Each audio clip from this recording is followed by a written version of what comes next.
এখন time 9:25 Nifty গতকালকে যেখানে ক্লোজিং দিয়েছিল ঠিক সেখানেই আজকে ওপেন হয়েছে। আর ওপেন হয়েই নিফটির মধ্যে আমরা সেরকম কোনো মুভমেন্টই দেখতে পাচ্ছি না। আর নিফটি এই জার্নিটিকে কমপ্লিট করার পর গতকালকে নিফটি একটা রেঞ্জেই ঘোরাফেরা করছিল, আর আজকেও আশা করব নিফটি একই রেঞ্জে ঘোরাফেরা করবে।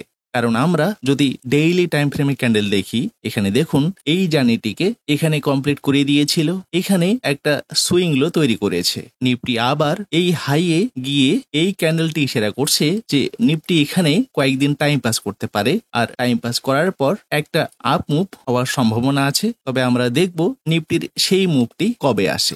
আর এখানে দেখুন জিআরএসি, যে স্টকে আমি এন্ট্রি করেছিলাম 29 জুলাই, মানে গতকালকেই। এই স্টকে এন্ট্রি প্রাইস ছিল আমার 22-24-80। এখানে আমার টার্গেট 5%, কারণ আমি ডেইলি স্টকেস্টিক স্ট্র্যাটেজিতে এন্ট্রি করেছি। আমার টার্গেট প্রাইস 23.36, আর যে স্টকটি হাই মেরে দিয়েছে 24.10, মানে আমার টার্গেটের থেকে অনেকটাই উপরে চলে গেছে।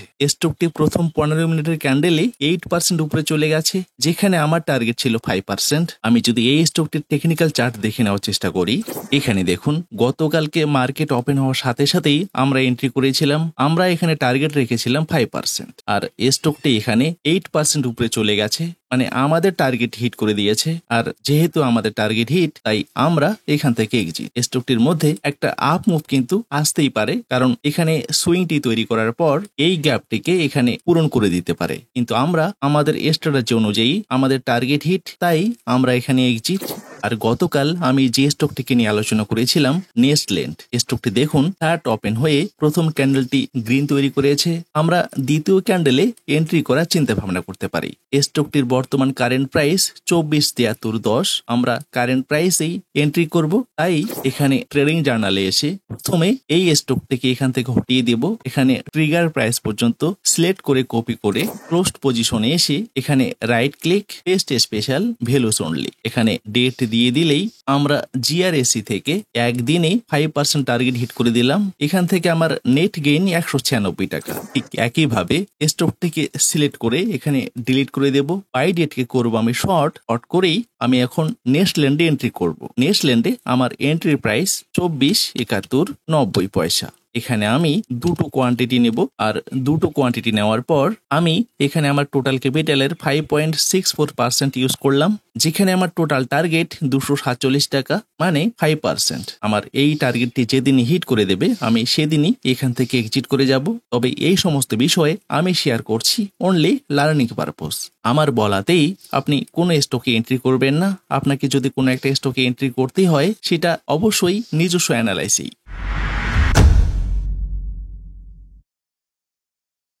আর নিফটি 19 তারিখে যে জার্নিটিকে শুরু করেছিল, এখানে 26 তারিখেই সেই জার্নিটি শেষ করে দিয়েছে। আর এখন 29 তারিখের একটা জার্নি চলছে, যেটা সাইডওয়ে। এটি ডাউন, এটি আপ এবং এটি সাইডওয়ে। মানে শেয়ার বাজারে সাধারণত যে তিনটি ট্রেন্ড, আমরা সেই তিনটি ট্রেন্ডই এখানে দেখতে পাচ্ছি। তবে কোনো ট্রেন্ডই চিরস্থায়ী নয়। এখানে এই ডাউন মুভটি যেমন চিরস্থায়ী ছিল না, এখানে এই আপ মুভটিও চিরস্থায়ী ছিল না। আর এখন কারেন্ট যে মুভটি আছে, এটিও চিরস্থায়ী হবে না। এখানে পরপর 2 দিন যেমন একই রেঞ্জে ঘোরাফেরা করছে, এখানে আরো হয়তো 1-2 দিন একই রেঞ্জে ঘোরাফেরা করতেই পারে। কিন্তু এই রেঞ্জটাকে যেদিন ব্রেক করবে, হতে পারে সেটা ডাউন, হতে পারে সেটা আপ। যদি ডাউন হয় তো আমরা এখানে এন্ট্রি করব, উপরে যাওয়া মাত্র এক্সিট। যদি আপ হয় তো আমাদের তৈরি থাকতে হবে যাতে আমরা এখানে এন্ট্রি করতে পারি। তো দেখা যাক নিফটির মধ্যে সেই মুভটি কবে আসে। আর এখানে দেখুন ইনগারল্যান্ড,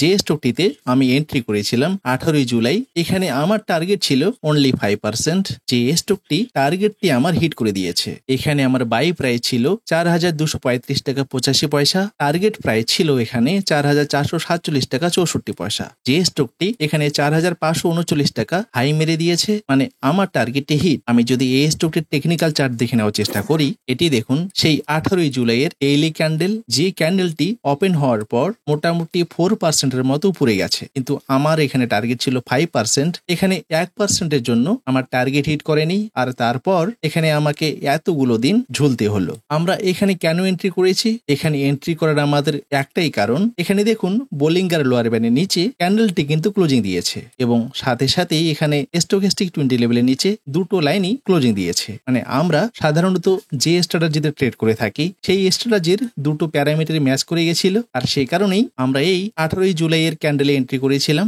এখানে এন্ট্রি করার পর টার্গেট রেখেছিলাম 5%, যে টার্গেটটি এখানে আমাদের আজকেই হিট করে দিল। আর যেহেতু টার্গেট হিট, সেহেতু আমরা এখান থেকে এক্সিট।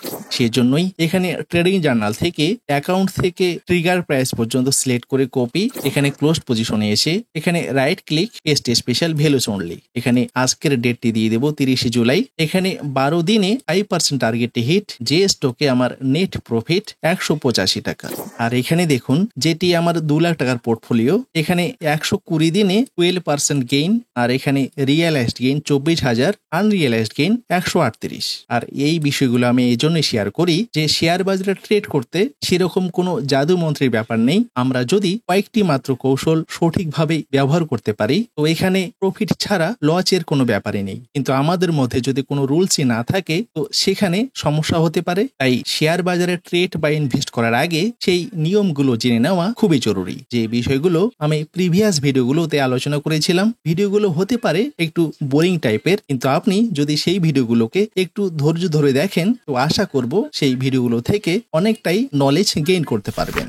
আগামীকাল আমরা কোনো একটা স্টকে র্যাডারে রেখে ফলো করব এরকম কোনো স্টকে নেই, কারণ নিফটি যেখানে দাঁড়িয়ে আছে এটি অল টাইম হাইয়ের কাছাকাছি। আর আমরা সাধারণত ট্রেড করে থাকি, এখানে আমরা সাধারণত এন্ট্রি করার চেষ্টা করি এই সমস্ত লেভেলে, মানে মার্কেট যখন নিচে তখন আমরা এন্ট্রি করব, এক্সিট করব উপরে। তাই আমাদের আরো হয়তো কয়েকটা দিন অপেক্ষা করা লাগতে পারে।